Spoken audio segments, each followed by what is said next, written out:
Hello and welcome to our podcast on the Supreme Court.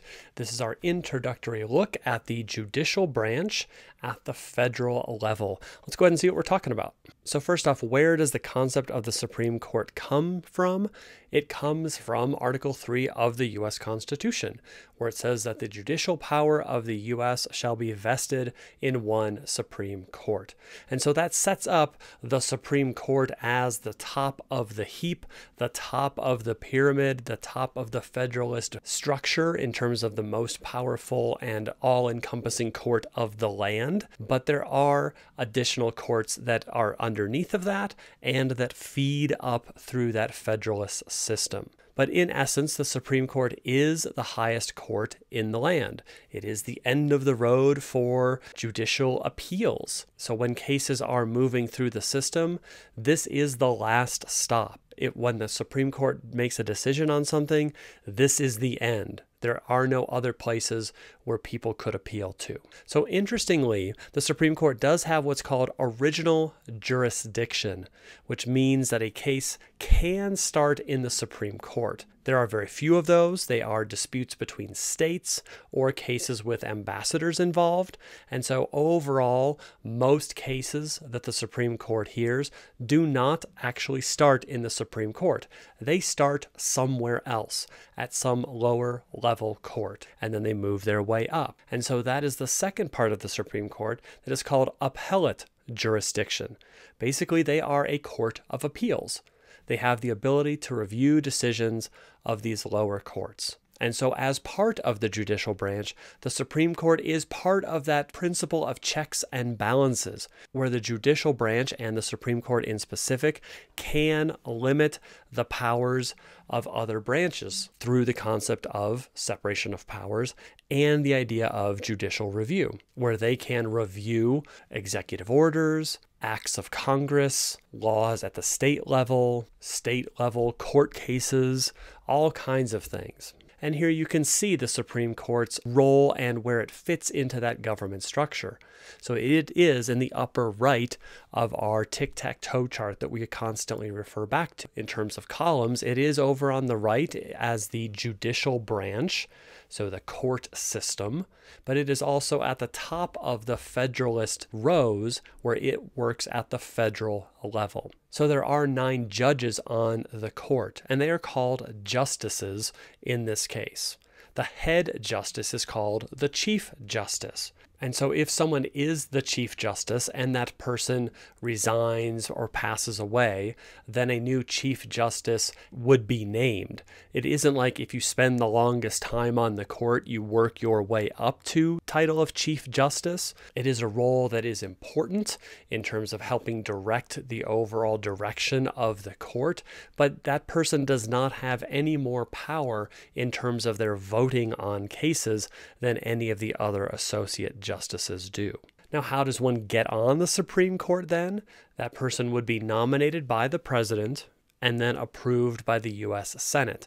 And this exposes that concept of checks and balances here. So the judicial branch doesn't get all the power to name its own people. That power, since the judicial branch is pretty darn important, gets spread out amongst the other 2 branches. And so we have the executive branch that nominates somebody, and then the legislative branch who then has to give approval for placement on the judicial branch. Justices are able to serve for life, and this is something they actually want. This is not like a prison sentence where somebody has been assigned to the Supreme Court for life, and that's a horrible thing. This is the Super Bowl of the judiciary. So to serve for life is actually something they want, and that does allow for longevity, for consistency, and additionally for the idea that these appointments are not supposed to be political. So they aren't voted upon by the populace. They aren't turning over every couple years in terms of who's the most popular or who isn't.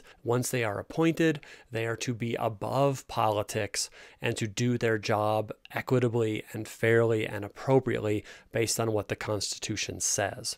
Now, they can end their career by a couple methods. One is if somebody dies, obviously, they can't serve anymore. They could resign and say, thank you, I am finished serving on the court. or a justice could be impeached and convicted and therefore removed from that office. Just like impeaching other high government officials, impeachment means to accuse someone of a high crime or misdemeanor, and then they would go to a trial, and then if they are found guilty of that and convicted, then they would be removed. So throughout the history of the Supreme Court, one justice has been impeached, meaning accused of a crime, but that person was not convicted of those charges. And so in essence, no one has been removed from the court. Anybody who has stopped serving has because they have either resigned, old age, health reasons, change of what they want to do with their life, or they have died. So what qualities are key to being a Supreme Court justice? One is to be an objective judge of the law. Although interestingly, they don't actually have to be lawyers, certified lawyers. They could, in essence, be almost anybody. But if they could be an objective judge of the law, that helps in terms of equality. Now, they use the Constitution as the basis for their decision making. That is their anchor text that they are constantly bouncing all current court cases against. It's not their personal feelings. It's not a religious book. It's not the state statutes of whichever state they came from as a judge. It is the federal U.S. Constitution.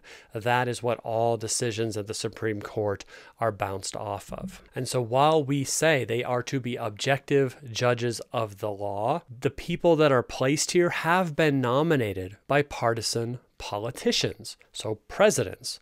So these are people who were elected to the office of president by the Electoral College and the political system. And so we have seen throughout our nation's history that when Republican presidents are able to nominate someone for the court, they tend to nominate more conservative justices. And we'll talk about what that means in a minute.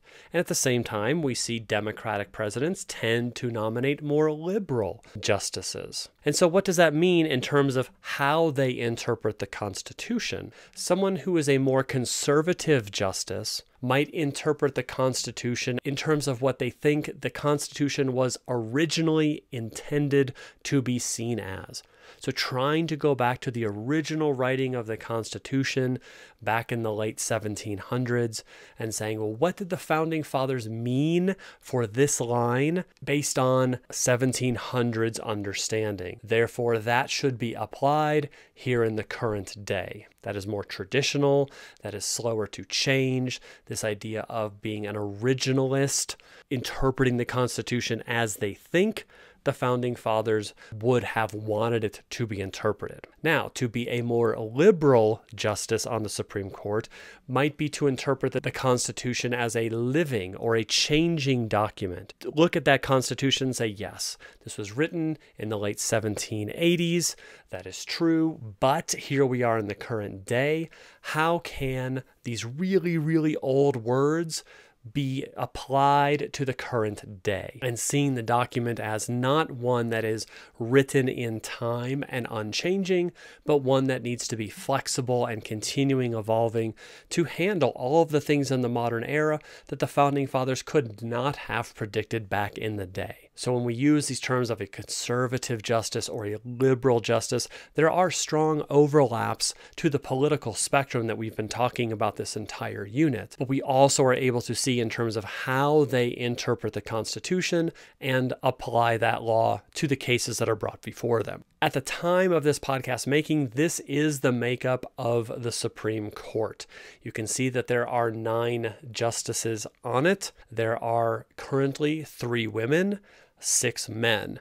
And so at the time we're making this, the class photo, as they call it, still shows Ruth Bader Ginsburg, who passed away in 2020. And her replacement, Amy Coney Barrett, has been nominated, has been approved, has taken the oath, but they have just not even taken a picture of the new class of the Supreme Court. So we've talked about how important the Supreme Court is in terms of how to get on it, how that fits into the constitutional principles of separation of powers, checks and balances, judicial review. But the question is, what do they do? Like, what cases do they hear? And like we said, some cases they hear are things that start in the Supreme Court. That is an original jurisdiction case. But many of the cases, most of the cases they hear, are brought to them by people who were unhappy with an earlier ruling. So in essence, an appeal. So at some point,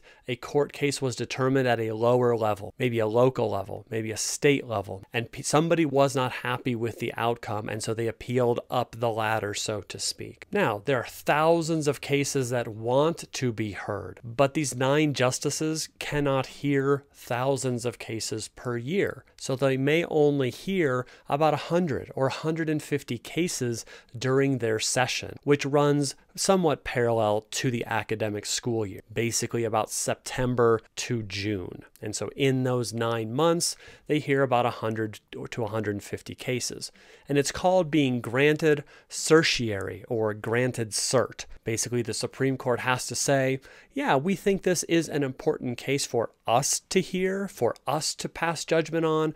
We agree, we as the Supreme Court will hear this case. But the cases they do hear deal with constitutional issues. And so here we see the common paths for cases to reach the Supreme Court. So in the diagram on the left, you can see the red path. It says about 5% of cases are those original jurisdiction cases. But you can see that the other 95% of court cases start somewhere else at a lower court. Could be a state trial court on the green path, move to appellate courts, move to the state Supreme Court, and then perhaps to the federal. Or in the blue path, you could see that they might start at the district court level and then move to the circuit courts of appeal and then perhaps move to the Supreme Court. And so over on the right, you can see the map of those circuit courts of appeal. There are 12 circuits or kind of districts or areas where people might bring an appeal. So if somebody has a concern in Colorado, they feel they have been wronged, they take this case to trial and one party loses. Well, maybe they move it up to that region or the 10th Circuit. And then that circuit, which oversees Wyoming, Utah, Colorado, New Mexico, Kansas, and Oklahoma, that level court makes a ruling. And then one of the parties is still not happy and says, I still think I've been wronged. I think there's a better legal argument here. And they might appeal up that chain, and then that would take it to the federal Supreme Court. And so what do we mean about constitutional issues? These cases must deal with questions or interpretations of the Constitution itself. So for example, was someone's, quote, right to an impartial jury violated? Was someone's right to privacy violated? Someone's right to free speech? Was there an unequal application of the law? And so like we said, this is not a criminal court where we're going to see cases on trespassing, murder, or robbery. Like those might have started the court case at some lower level, but along that path to the Supreme Court, there was another constitutional issue. Maybe someone who was being charged with robbery was not provided with a competent lawyer for whatever reason. And the Constitution says that a defendant needs to be able to have a lawyer. And so somebody might be charged with this crime and they had a truly untrained, incompetent lawyer providing their defense. They might lose that first case and say, hey, I feel like my rights to counsel have been violated, and they appeal up the chain. The Supreme Court is not going to determine whether that person actually robbed somebody and committed the crime of robbery or murder or trespassing. They may have to look at that court case and say, regardless of whether this person really did rob somebody, the constitutional issue is, did they have a competent lawyer? Or was the evidence used against this person illegally obtained? Did somebody do an illegal search thus violating somebody's right to privacy. And so cases are presented differently to the Supreme Court. They are not presented in the same way as, like, say, a TV show like Law and Order. Lawyers for each side present their arguments. They are called oral arguments, where they stand up in front of the 9 justices and say, here's why I think my side is right. I think my interpretation of the Constitution is valid. And then the other person has about the same amount of time, 30 minutes, to get up and present their side and say, no, no, no, here's why my interpretation of the Constitution is valid and serves my client better. Each side has about 30 minutes, and oftentimes it's not the lawyers just talking for 30 minutes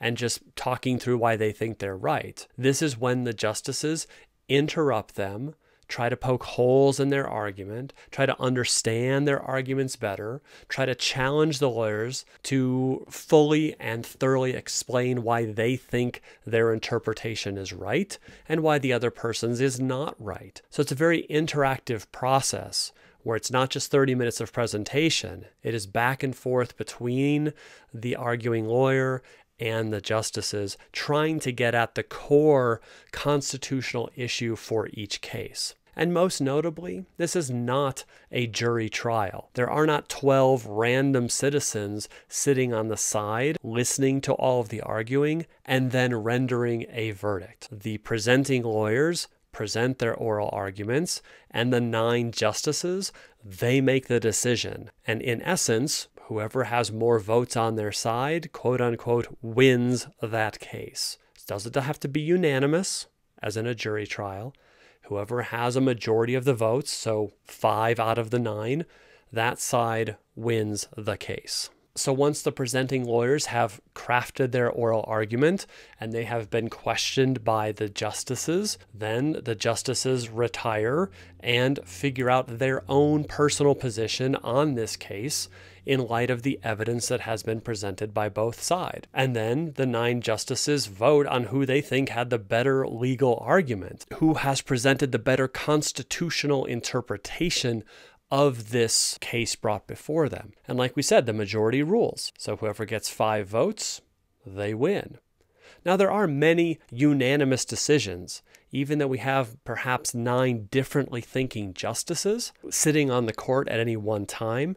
There are certainly times where all 9 agree on what the outcome should be. Now, these are probably on cases that aren't going to make the news. They might be something about, say, a trademark or something about a tax code, where these justices at the time hear the evidence and say, yep, we unanimously agree, this is the answer moving forward. But oftentimes in today's highly visible, highly media-influenced land, the more visible decisions, the more contentious ones, the ones that seem to rise to the top of the Supreme Court docket, are a little bit closer. Maybe it's a 5-4 decision. Maybe it's a 6-3 decision, 7-2, something like that. And these decisions are based on the liberal or conservative leanings of the justices. We don't say that justices are Republican justices or Democratic justices. Again, we say they are more liberal or conservative in terms of their interpretation of the law. In cases on abortion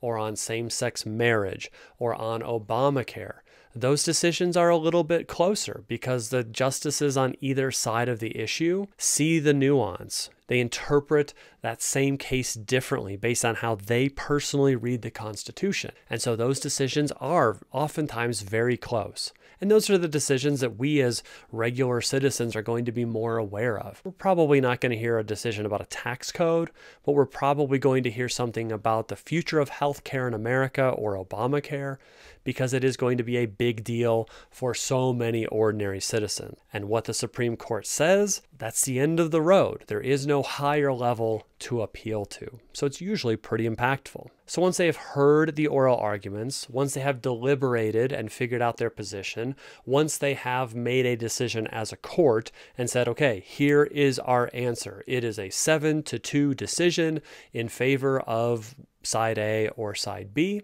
then we get what are called opinions. And so these long written 50, 60 page documents are written to explain the court's decision on a case. And so if we go to that 7-2 decision model, the side of 7, they basically won. And so they write what's called the majority opinion. Somebody from that side of 7 writes an explanation as to why those 7 justices thought the way they did about this case. That's called the majority opinion.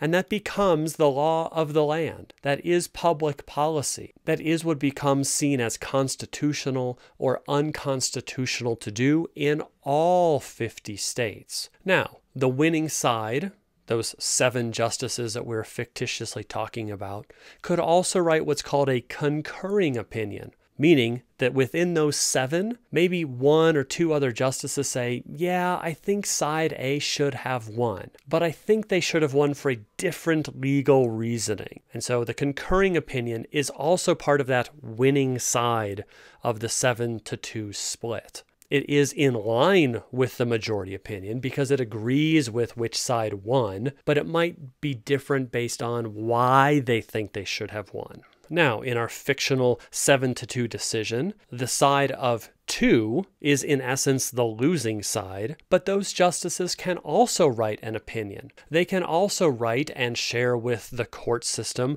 why they think they should have been the majority. So even though they technically lost this round, they can write what's called a dissenting or a minority opinion. And so their opinion does not become public policy, but it becomes part of the governmental historical record. And so they might want to offer their reasoning on why the majority opinion is incorrect, and perhaps why they thought that their reasoning was correct. So a couple nuts and bolts extras here when we are talking about Supreme Court cases. So for example, Roe v. Wade. The first name listed is the person who is bringing the appeal to the Supreme Court. So in this case, Roe. Roe is saying, I have been wronged at a previous level. I am bringing the case to the Supreme Court. And Roe is the petitioner. That person is bringing the case against a person named Wade. And so the second person named is the one who is in effect being sued. They are what's called the respondent. So they are the ones who the case is being brought against. Please note that we use the letter V to show versus, like Roe versus Wade. So we just call it Roe v. Wade. And also that court case names are italicized. So whether we're writing out the whole thing, the important court case of Brown versus the Board of Education of Topeka, Kansas, that whole thing would be italicized. Or in some cases, we can certainly abbreviate that and just call it Brown because it's that famous. People know what we're talking about. You still italicize that name. And then, like we said previously, cases can be reversed by more recent court decisions. So we talked about Plessy versus Ferguson back in 1896. That was overturned by a later incarnation of the Supreme Court in 1954. And that is the principle of judicial review. The Supreme Court can look at cases from courts that are lower than it, and it can examine its own decisions. And then one last thing to mention, if the Supreme Court does not choose to hear a case, or if for some reason there is a tie, which sometimes happens because there might be only 8 people on the bench at a time, or somebody might have not been replaced, or a justice may not have heard the case, therefore they can't rule on that. If there is a tie, the decision rests with the previous level of court's decision. So if a case has moved up through the Circuit Court of Appeals and the Ninth Circuit says, we think side A should win, and then it goes to the Supreme Court for an appeal, and the Supreme Court's like, no, that's really not our business. That's the state of California. Y'all got to work that out. Then that stops at that Ninth Circuit. And whatever they said, that becomes the end of the line. So that's about it. A lot of stuff in a little short amount of time. We're not expecting everyone to become constitutional scholars after hearing this, but we wanted to give a brief overview of where the court fits into our governmental structure, what it does, why it's important, and kind of how it works. So as always, if you have any questions, please bring those into class. We'd love to talk about those and get those answered. Otherwise, thanks so much, and we will see you soon.